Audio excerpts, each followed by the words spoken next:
ચાલો તો આપણે બંધન ઉર્જા જે જોયેલી છે અને ન્યુક્લિયર દીઠ બંધન ઉર્જાનું જે સૂત્ર તારવેલું છે એના આધારે આપણે દાખલો જોઈએ. દાખલામાં મિત્રો આપણને આપેલું છે કે એક એટોમિક માસ યુનિટને એક AMU ને સમતુલ્ય ઉર્જા પ્રથમ જૂલમાં મેળવો અને ત્યાર પછી મેગા ઇલેક્ટ્રોન વોલ્ટમાં મેળવો. મિલિયન ઇલેક્ટ્રોન વોલ્ટમાં આપણને માંગેલી છે ઉર્જા. અને એ ઉર્જા મળી ગયા પછી ઓક્સિજનનો જે ન્યુક્લિયસ છે એની જે દળ ક્ષતિ જે આપણે આ દાખલા અગાઉ ગણેલી એ દળ ક્ષતિને મિલિયન ઇલેક્ટ્રોન વોલ્ટ પ્રતિ c² માં દર્શાવો. કઈ રીતે દર્શાવી શકાય આપણે જોઈએ. આવો, એક એટોમિક માસ યુનિટ. મિત્રો એક એટોમિક માસ યુનિટ એટલે કેટલું દળ થયું? હા, એક atomic mass unit is equal two 1.6605 into 10⁻⁻27 kilogram. Okay, તો એ દળ આપણી પાસે છે અને એ એટોમિક માસ યુનિટને સમતુલ્ય ઉર્જા આપણને જોઈએ છે. ભાઈ દળ આપેલું એને ઉર્જા કયા સૂત્રથી મેળવી શકાય? Exactly mc². તો તમે એને સમતુલ્ય ઉર્જા ગણી શકો E is equal two mc², જે આઇન્સ્ટાઈનની દળ ઉર્જા સમતુલ્યતાનું સૂત્ર છે. ઓકે, તો દળ આપણને m કેટલું આપેલું છે? તો કે એ આપેલું છે 1 એટોમિક માસ યુનિટ જેટલું અને એની કિંમત આપણે અહીંયા લખેલી છે મિત્રો. તો એ કિંમત સીધી અહીંયા મૂકી શકાય. ઓકે, દળની કિંમત અહીંયા મૂકી દીધી છે. c², c ને આપણે જાણીએ છીએ, આ મેં એક્ઝેક્ટ મૂલ્ય લખેલું છે 2.9979 ગુણ્યા 10⁸, લગભગ 3 જેટલું જ છે, 3 ગુણ્યા 10⁸ જેટલું. ઓકે, એનો સ્ક્વેર. તો m ની કિંમત મૂકી, c ની કિંમત મૂકીને એનો સ્ક્વેર કર્યો. તમે આનું સાદુરૂપ આપશો મિત્રો, મેં ડાયરેક્ટ કરેલું છે, તો એ સાદુરૂપનો જવાબ તમને આટલો મળી જશે 1.4924 ગુણ્યા 10⁻10 જૂલ. ઓકે, આ જવાબ આપણો જૂલમાં, જે આપણને પહેલો જવાબ માંગેલો હતો કે ભાઈ પ્રથમ તમારો જવાબ છે શામાં મેળવો? જૂલમાં મેળવો. ત્યાર પછી આપણને જવાબ મિત્રો માંગેલો છે મિલિયન ઇલેક્ટ્રોન વોલ્ટમાં. તો મિલિયન ઇલેક્ટ્રોન વોલ્ટમાં માંગેલો છે તો સૌથી પહેલા જૂલને શેમાં ફેરવવા પડે? ઇલેક્ટ્રોન વોલ્ટમાં ફેરવવા પડે. તો આપણે શું કરીશું? તો જે જૂલનો જવાબ છે એને આપણે 1.6 ગુણ્યા 10⁻19 વડે ભાગાકાર કરી દઈએ. ભાગાકાર કરી દઈએ એટલે આપણને જવાબ શેમાં થઈ જશે? ઇલેક્ટ્રોન વોલ્ટમાં મળી જશે. ઓકે, એ ઇલેક્ટ્રોન વોલ્ટનો જવાબ મેં અહીંયા લખેલો છે 0.9315 ઇન્ટુ 10⁹ ઇલેક્ટ્રોન વોલ્ટ. પણ આપણને મિત્રો શામાં જવાબ માંગેલો છે? મિલિયન ઇલેક્ટ્રોન વોલ્ટમાં. તો અહીંયા 10⁹ છે એને આપણે શામાં લઈ જવી પડે? 10⁶ માં લઈ જવી પડે. તો 10⁶ માં લઈ જવા માટે અહીંયા 3 પોઈન્ટ હું જમણી બાજુ ખસું. 1 2 3, તો એ કેટલા થયા? 931.5. એ તો આવી ગયા. પણ 3 પોઈન્ટ જમણી બાજુ ખસ્યા એટલે 10⁻³ હજુ આવશે. તો 10⁹ અને 10⁻³ કેટલી થઈ જશે ગુણાકારમાં? 10⁶. અને એને મેં ડાયરેક્ટ લખ્યું છે મિલિયન તરીકે.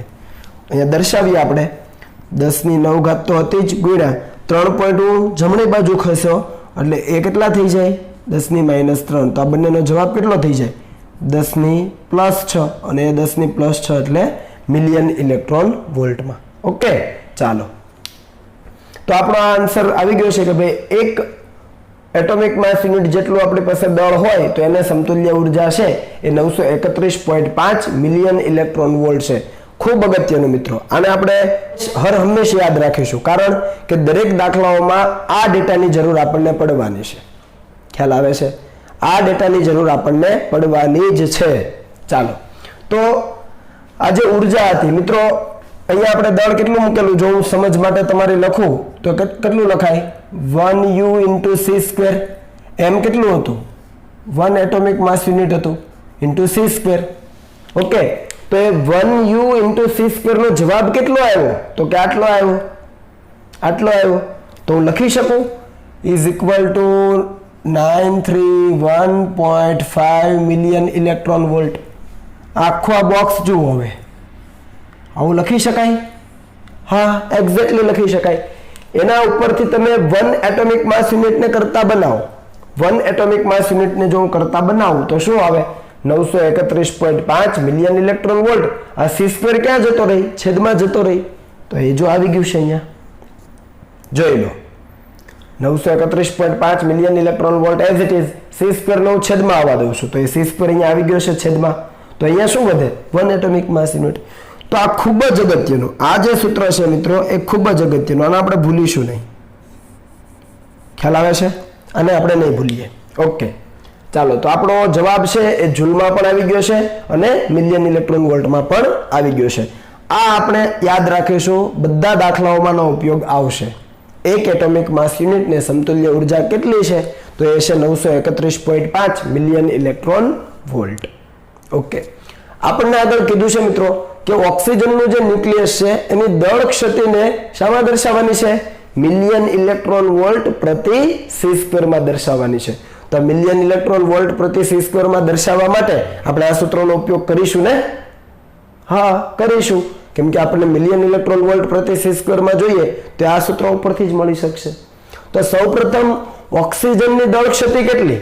ઓક્સિજનનું જે ન્યુક્લિયસ છે એની દળ ક્ષતિ કેટલી મિત્રો?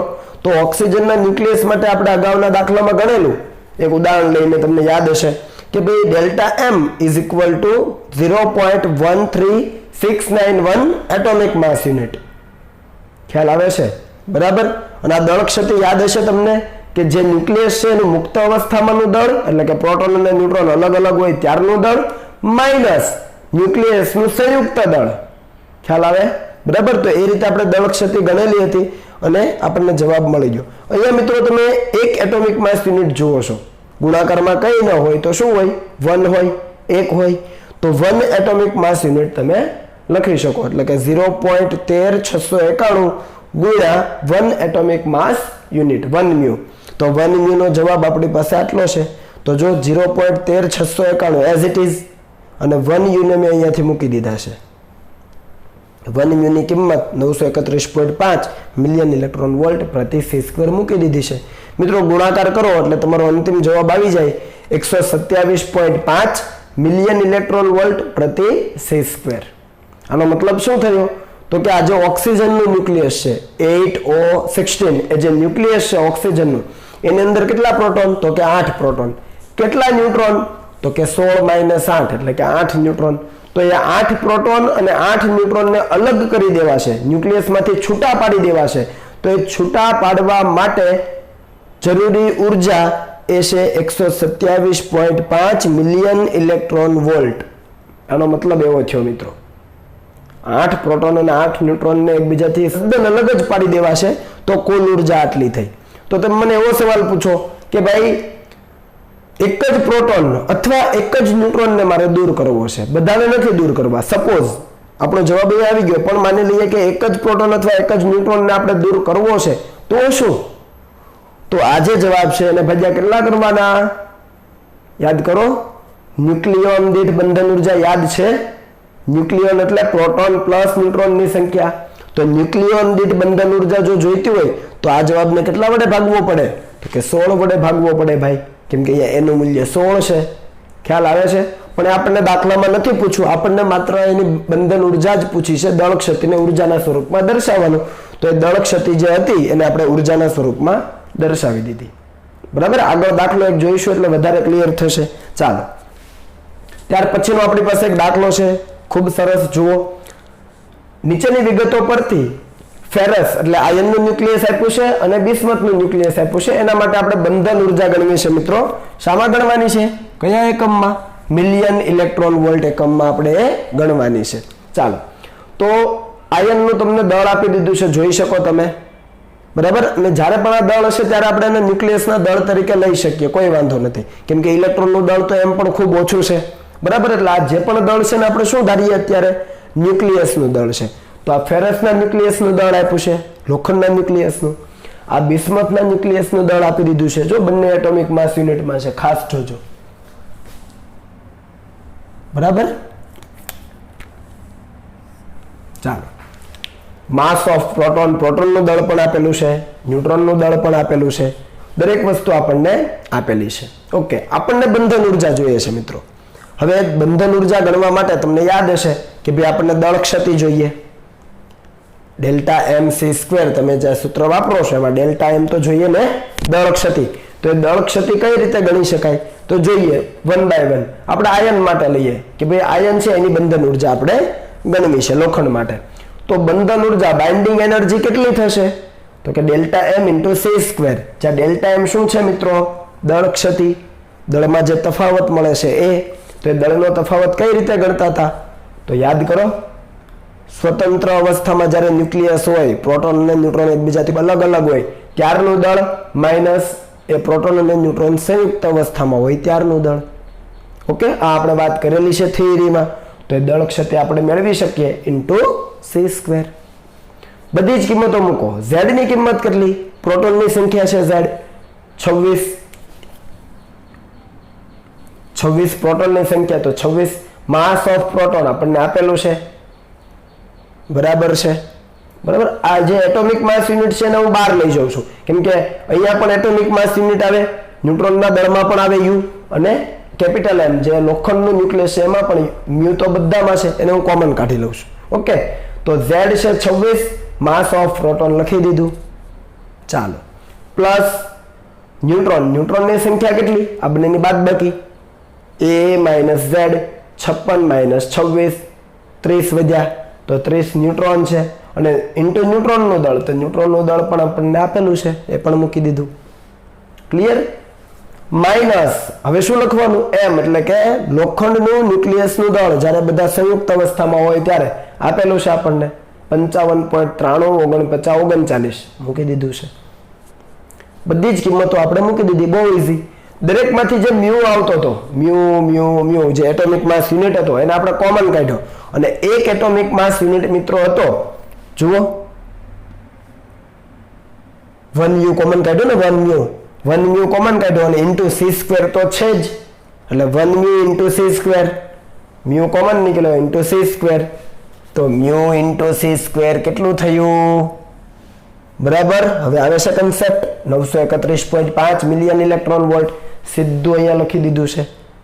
ઓકે, 1 મ્યુ ઇન્ટુ c² એને સીધું જ લખી દીધું છે 931.5 મિલિયન ઇલેક્ટ્રોન વોલ્ટ. તો આ તમને ભૂલાવવું ન જોઈએ. ઓકે, આની તમે બધી જ ગણતરીઓ કરો, બાદબાકી સરવાળો જે પણ કંઈ છે અને ગુણાકાર કરો એટલે તમારો બાઇન્ડિંગ એનર્જી, બંધન ઉર્જાનો જવાબ તમને મળી જશે 492.26 મિલિયન ઇલેક્ટ્રોન વોલ્ટ. આમે પાછળના આંકડાઓ જસ્ટ જાણકારી માટે લખ્યા છે, તમે પોઈન્ટ પછી 2 કે 3 આંકડાઓ લખી શકો. બરાબર. ચાલો, તો આપણો પહેલો જવાબ આવી ગયો છે. પણ જો એવું પૂછ્યું હોત કે ન્યુક્લિયન દીઠ બંધન ઉર્જા જોઈએ છે, તો મેં એક્સ્ટ્રા તમારા માટે ગણી રાખ્યું છે. અહીંયા આપણો જવાબ આવી ગયો છે, અહીંયા આપણો જવાબ પૂરો. પણ ધારી લો કે એવું પૂછ્યું હોત કે ન્યુક્લિયન દીઠ બંધન ઉર્જા શોધો, તો લોખંડ માટે ન્યુક્લિયન દીઠ બંધન ઉર્જા શોધવી હોય તો બંધન ઉર્જા તો છે જ. તો ન્યુક્લિયન દીઠ બંધન ઉર્જાનું સૂત્ર છે બાઇન્ડિંગ એનર્જી પર ન્યુક્લિયન, EBN, આપણે વાત કરી છે થિયરીમાં. બરાબર. તો બંધન ઉર્જાના છેદમાં ન્યુક્લિયનની સંખ્યા અથવા પરમાણુ ભાર અથવા દળ ક્રમાંક ગમે તે નામ આપી શકાય. ઓકે, તો બંધન ઉર્જા આપણી પાસે છે 492.26. એ કિંમત અહીંયા તમે મૂકી દો, ભાગ્યા 56 કરી દો. 56 ક્યાંથી આવ્યા? તો કે લોખંડના ન્યુક્લિયસ માટે એનું મૂલ્ય તો 56 છે ભાઈ, તો 56 મૂકી દો, એટલે આ કિંમત અહીંયા મૂકી દો, ભાગ્યા 56 કરો, એટલે તમને જવાબ મળી જશે 8.79038 મિલિયન ઇલેક્ટ્રોન વોલ્ટ પ્રતિ ન્યુક્લિયન. એકમ ખાસ લખવો, મિલિયન ઇલેક્ટ્રોન વોલ્ટ પ્રતિ ન્યુક્લિયન. બરાબર છે. જ્યારે બોર્ડમાં ગણતા હોય ત્યારે એકમ ખાસ જોઈશે, નહીતર માર્ક કપાય. તો આનો મતલબ શું થયો? આનો મતલબ આપણે થિયરીમાં એવો કરેલો કે એક પ્રોટોન અથવા એક ન્યુટ્રોનને જો આપણે ન્યુક્લિયસમાંથી, આ લોખંડના ન્યુક્લિયસમાંથી દૂર કરવો છે ભાઈ, એક પ્રોટોન અથવા એક ન્યુટ્રોનને લોખંડના ન્યુક્લિયસમાંથી દૂર કરવો છે, તો એને આપવી પડતી ઉર્જા કેટલી હોય? તો કે આટલી હોય. ઓકે, ચાલો. બીજું આપણને કીધું છે બિસ્મથ, એના માટે પણ આપણને બંધન ઉર્જા જોઈએ છે. સેમ પ્રોસિજર, દળ ક્ષતિ ગણવી પડે, ઇન્ટુ c² કરવાનું. બરાબર, એટલે જવાબ મળી જાય. આવો બિસ્મથ માટે વાત કરીએ. ફરીથી કોમન સૂત્ર આપણું એ જ છે. બરાબર. EB = delta mc². દળ ક્ષતિ કઈ રીતે ગણાય આપણે જાણીએ છીએ. બરાબર. ફરીથી એ સૂત્ર લખ્યું છે, જોઈ લો તમારી સ્ક્રીન પર. હવે તમે જુઓ z ની સંખ્યા કેટલી છે? z છે 83, તો 83 મૂકી દીધા છે. ઇન્ટુ માસ ઓફ પ્રોટોન, તો પ્રોટોનનું દળ મૂકી દીધું છે. પ્લસ ન્યુટ્રોનની સંખ્યા કેટલી? તો કે 209 માઇનસ 83. તમે જુઓ 9 માંથી 3 જાય તો 6, 20 માંથી 8 જાય તો 12, 126 થઈ ગયા ન્યુટ્રોન. સીધો જવાબ. અને ગુણ્યા ન્યુટ્રોનનું દળ, તો ન્યુટ્રોનનું દળ પણ મૂકી દીધું છે.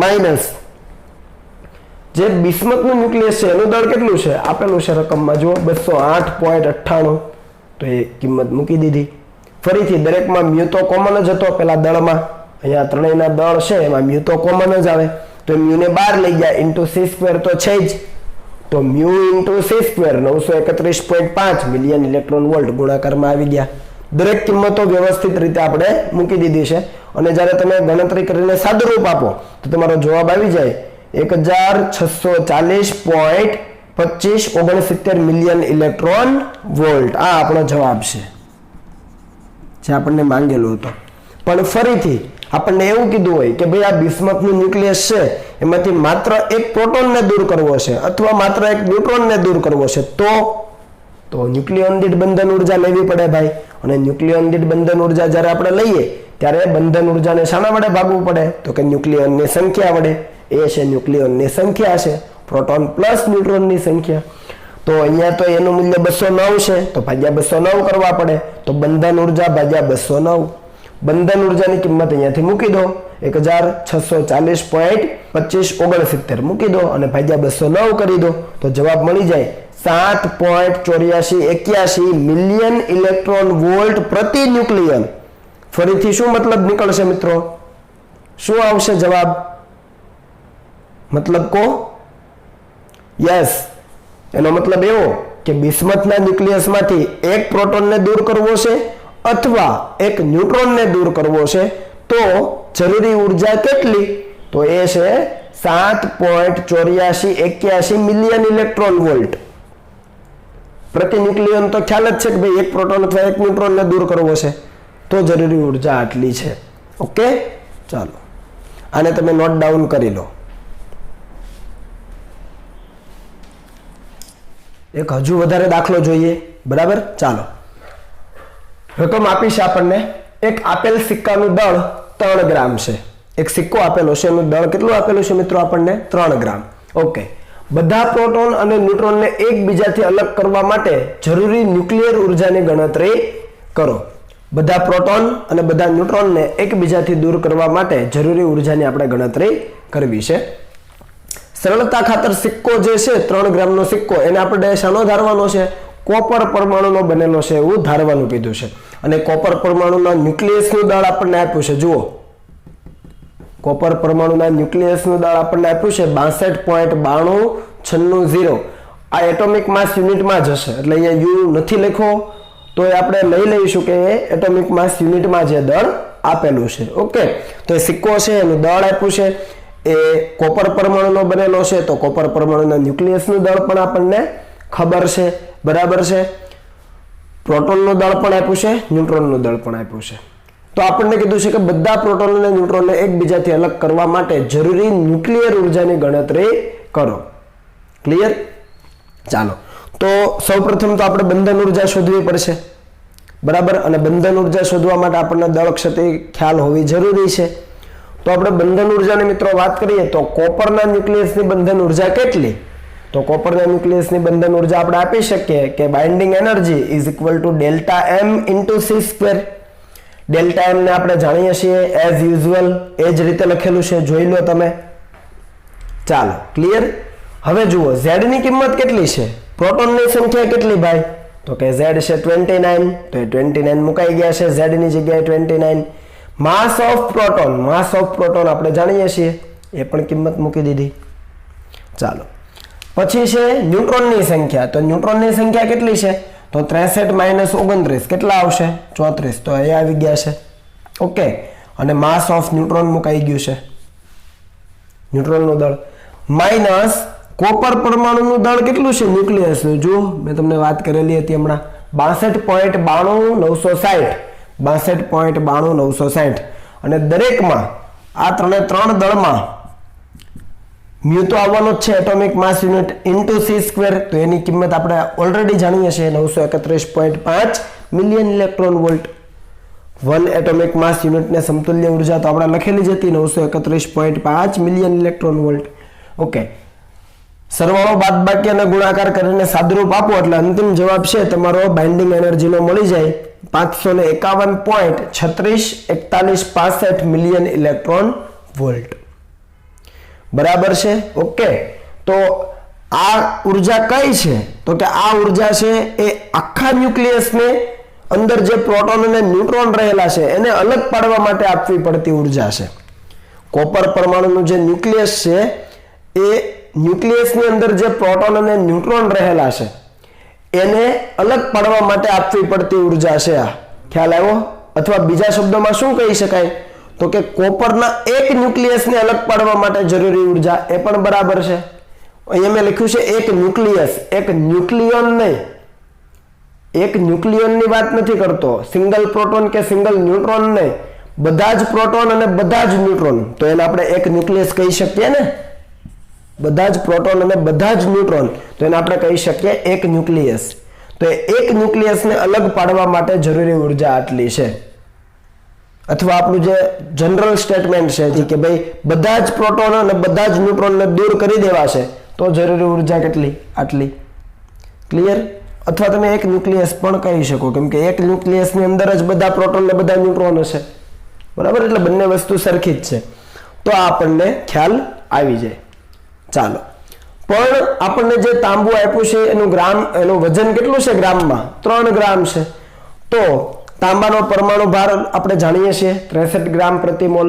તો મિત્રો બહુ સિમ્પલ છે કે ભાઈ 63 ગ્રામ તાંબુ હોય, પરમાણુ ભાર એનું 63, તો 63 ગ્રામ જો તાંબુ હોય તો એની અંદર પરમાણુની સંખ્યા કેટલી અથવા ન્યુક્લિયસની સંખ્યા કેટલી?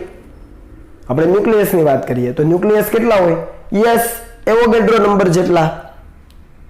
Na એવોગેડ્રો નંબર, અને એની કિંમત તમે જાણો છો 6.022 × 10⁻23. એટલા ન્યુક્લિયસ હોય. કેટલા ગ્રામ તાંબામાં? તો કે 63 ગ્રામમાં. પણ આપણી પાસે તો 63 ગ્રામ નથી, આપણી પાસે 3 ગ્રામ છે. તો 3 ગ્રામ તાંબામાં કેટલા? 63 ગ્રામમાં એવોગેડ્રો નંબર જેટલા, તો 3 ગ્રામ તાંબામાં કેટલા? તો n આપણને મળી જાય, ચોકડી ગુણાકાર થાય 3 ગુણ્યા એવોગેડ્રો નંબર ઉપર લખાઈ ગયા છે. છેદમાં 63 વડે ભાગાકાર કરવો પડે, કરી દીધો. તો આપણને 3 ગ્રામ તાંબુ જે છે, સિક્કો છે, એની અંદર રહેલા કુલ ન્યુક્લિયસ કેટલા એની સંખ્યા મળી જાય. એ સંખ્યા છે 2.8676 × 10⁻22. આટલા ન્યુક્લિયસ છે. શામાં સમાયેલા છે મિત્રો? 3 ગ્રામ તાંબાની અંદર. ક્લિયર? ચાલો, તો આપણે એક ન્યુક્લિયસને અલગ પાડવા માટે જરૂરી ઉર્જા કેટલી હતી? એ તો આટલી હતી ભાઈ. બરાબર? આવી રીતે લખી શકાય કે ન લખી શકાય? જુઓ, અહીંયા ધ્યાન આપો કે એક ન્યુક્લિયસને અલગ પાડવા માટે જરૂરી ઉર્જા કેટલી હતી? તો કે બાઇન્ડિંગ એનર્જી જેટલી, બંધન ઉર્જા જેટલી. તો આપણી પાસે તો આટલા છે. તો n ન્યુક્લિયસને અલગ પાડવા માટે કેટલી આપવી પડે? ફરીથી રિપીટ કરું, એક ન્યુક્લિયસ હતું, એક ન્યુક્લિયસ, બરાબર? તો એક ન્યુક્લિયસને અલગ પાડવા માટે આપવી પડતી ઉર્જા બંધન ઉર્જા જેટલી. તો આપણી પાસે એક ન્યુક્લિયસ નથી, ન્યુક્લિયસ તો આટલા બધા છે. તો આ n ન્યુક્લિયસને અલગ પાડવા માટે આપવી પડતી ઉર્જા કેટલી? તો એ ઉર્જાને જો આપણે E કહેતા હોઈએ તો ચોકડી ગુણાકાર થાય n time binding energy, n time binding energy. તો n ની કિંમત આપણે અહીંયાથી ઉઠાવી છે, જુઓ. બરાબર? અને બાઇન્ડિંગ એનર્જી આપણે ઉપર શોધેલી છે તો એ પણ મૂકી દીધી છે. ક્લિયર? ચાલો, તમે એનો ગુણાકાર કરશો એટલે તમારો જવાબ છે આટલો આવી જશે, 1581.091,879 × 10⁻22 મિલિયન ઇલેક્ટ્રોન વોલ્ટ. હવે મિત્રો જુઓ, મિલિયન એટલે કેટલા થાય? 10⁶. ઓકે, એટલે ગુણાકારમાં 10⁶ લખી શકાય મિલિયનની જગ્યાએ. હા, ઇલેક્ટ્રોન વોલ્ટની જગ્યાએ શું લખાય? તો ઇલેક્ટ્રોન વોલ્ટની જગ્યાએ આપણે જાણીએ છીએ 1.6 × 10⁻19. કેટલા? 1.6 × 10⁻19 જૂલમાં. તો એ કિંમત તમે આ મિલિયન ઇલેક્ટ્રોન વોલ્ટની જગ્યાએ મૂકી દેશો, આંકડાકીય જે મૂલ્યો છે, અને જૂલમાં જવાબ મેળવશો તો અંતિમ જવાબ તમારો આટલો આવશે.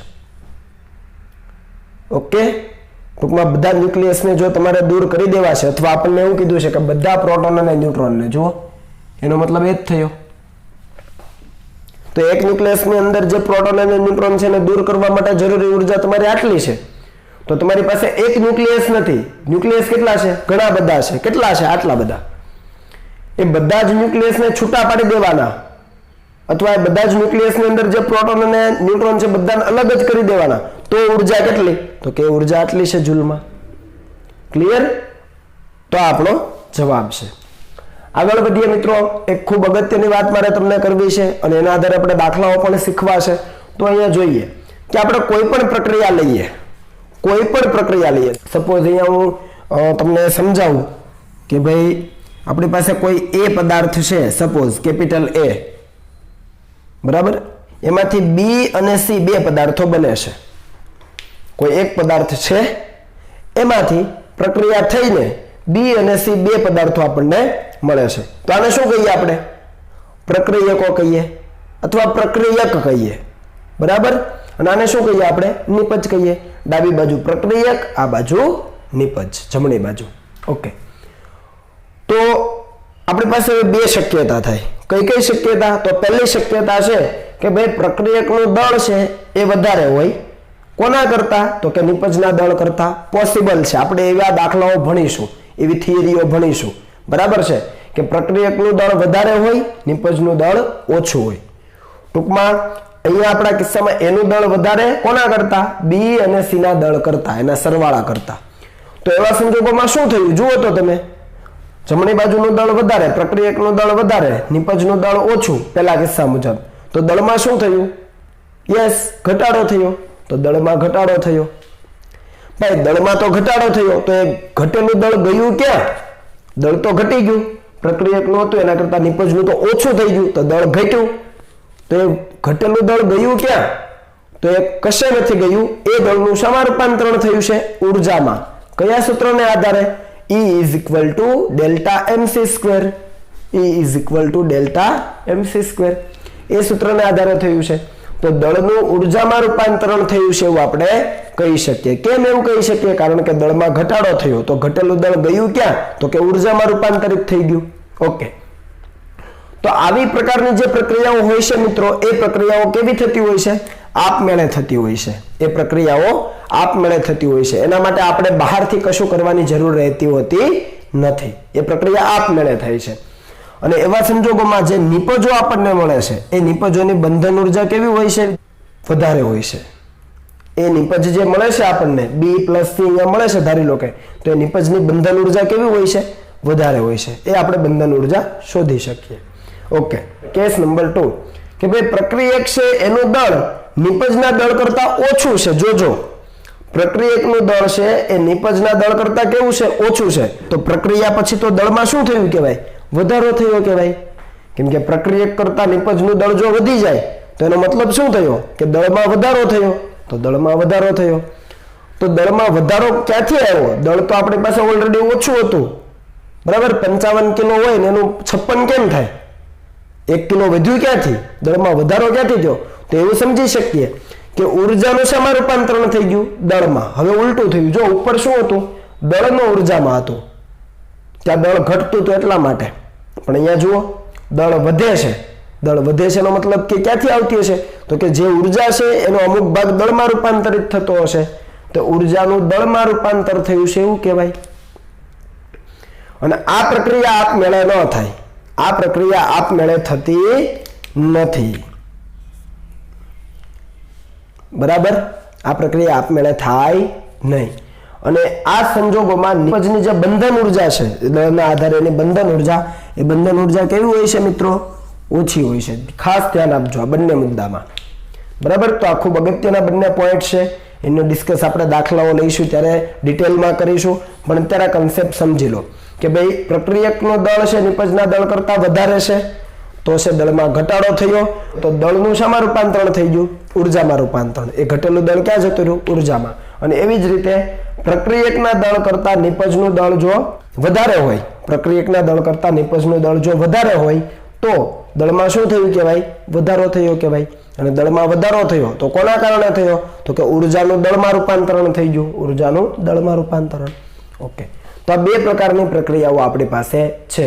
તો આપણે જે સમીકરણ મિત્રો લઈએ છીએ બંધન ઉર્જાનું ડેલ્ટા એમ ઇન્ટુ સી સ્ક્વેર, એ ડેલ્ટા એમ ઇન્ટુ સી સ્ક્વેર ને આપણે સી સ્ક્વેર તો એઝ ઇટ ઇઝ બહાર લખી શકીએ, પણ ડેલ્ટા એમ ને શું લખી શકીએ? આપણે કોના દળ કાઉન્ટ કરીએ છીએ? તો કે પ્રક્રિયક અને નિપજના દળ। તો આપણે કોનો ડિફરન્સ લઈ શકીએ? તો કે પ્રક્રિયકનું દળ માઇનસ નિપજનું દળ, ઇઝીલી સમજાય છે। ડેલ્ટા એમ કોનું દળ છે? તો તો કે જે પ્રક્રિયા થાય છે, પ્રક્રિયા પહેલાની વસ્તુ અને પ્રક્રિયા પછીની જે વસ્તુ છે એના જ દળનો તફાવત છે. તો અહીંયા આપણે પ્રક્રિયક અને નિપજ તરીકે વાત કરીએ તો પ્રક્રિયકનું દળ માઇનસ નિપજનું દળ લઈ શકીએ. ક્લિયર છે? ઓકે. તો આ જે બંધન ઉર્જા મળે છે આપણને, એ બંધન ઉર્જાને કહેવામાં આવે છે એ પ્રક્રિયાનું ક્યુ મૂલ્ય. શું કહેવામાં આવે છે મિત્રો? ક્યુ મૂલ્ય. તમને પરીક્ષામાં ઘણીવાર સીધું પૂછેલું હોય કે આપેલી પ્રક્રિયા માટે ક્યુ મૂલ્ય શોધો, તો ક્યુ મૂલ્ય બીજું કશું નથી, એ બંધન ઉર્જા જ છે. ખ્યાલ આવે છે? એટલે કન્ફ્યુઝ ન થતા, એ બંધન ઉર્જાને જ આપણે એ પ્રક્રિયાનું ક્યુ મૂલ્ય કહીએ છીએ. એ આપણે આગળ પણ ડિટેલમાં ભણીશું. ઓકે. તો હવે મિત્રો તમે જુઓ કે આ પહેલો કિસ્સો અહીંયા એપ્લાય કરું, પ્રક્રિયકનું દળ વધારે છે, નિપજનું દળ ઓછું છે, તો આ ડિફરન્સ કેવો થશે? પ્રક્રિયકનું દળ વધારે, નિપજનું દળ ઓછું, બાદબાકી છે વચ્ચે. Yes, positive. તો આ છે જો ધન થશે તો C² તો ધન જ હોવાનો. તો આ પણ ધન, આ પણ ધન, તો બંધન ઉર્જા કેવી? ધન. અને બંધન ઉર્જા એ તો ક્યુ મૂલ્ય છે, તો ક્યુ મૂલ્ય કેવું? ધન થયું. તો ક્યુ પોઝિટિવ. ક્લિયર? ક્યુ પોઝિટિવ એનો મતલબ કે ધન મળે છે. તો ધન મળે છે એનો મતલબ આપણે શું કરેલો? દળનું ઉર્જામાં રૂપાંતરણ થાય છે. ઉર્જા આપણને મળે છે મીન્સ કે ઉષ્માક્ષેપક પ્રક્રિયા છે. ખ્યાલ આવ્યો? ઉર્જા મળે છે, દળનું શેમાં રૂપાંતરણ થયું? ઉર્જામાં. એટલે કે ઉર્જા મળી. ઉર્જા મળી એનો મતલબ પ્રક્રિયામાં જો ઉર્જા આપણને મળે તો એને આપણે કહીએ ઉષ્માક્ષેપક. ઉષ્માનું ઉત્સર્જન થયું. ઓકે. બીજી વાત કરો કે પ્રક્રિયકનું દળ એ નિપજના દળ કરતા ઓછું છે. પ્રક્રિયકનું દળ ઓછું છે, નિપજનું દળ વધારે છે. બાદબાકી કેવી થઈ? Yes, negative. એ નેગેટિવ છે તો બાઇન્ડિંગ એનર્જી કેવી આવશે? ઋણ આવશે. બાઇન્ડિંગ એનર્જી ઋણ, તો ક્યુ મૂલ્ય કેવું આવે? ઋણ આવે. તો ક્યુ મૂલ્ય ઋણ છે. જુઓ, ક્યુ છે <0, ઋણ મળે. ભાઈ ઋણ મળે એવા કિસ્સામાં આપણે શું કીધું હતું? ઉર્જાનું દળમાં રૂપાંતરણ થાય એટલે ઉર્જા ખર્ચાય. ઉર્જા ખર્ચાય મીન્સ કે આપણે બહારથી આપવી પડે, તો કે ઉષ્મા શોષક પ્રક્રિયા છે. ખ્યાલ આવે છે? તો એ પ્રક્રિયા થઈ ઉષ્મા શોષક. એટલે આ જે બંને વસ્તુ છે એને આપણે ખાસ યાદ રાખીશું મિત્રો, કે ભાઈ જો ક્યુ ધન હોય તો પ્રક્રિયા ઉષ્મા ક્ષેપક છે, અને ક્યુ જો ઋણ છે તો ઉષ્મા શોષક છે. ચાલો તમે નોટ ડાઉન કરી લો.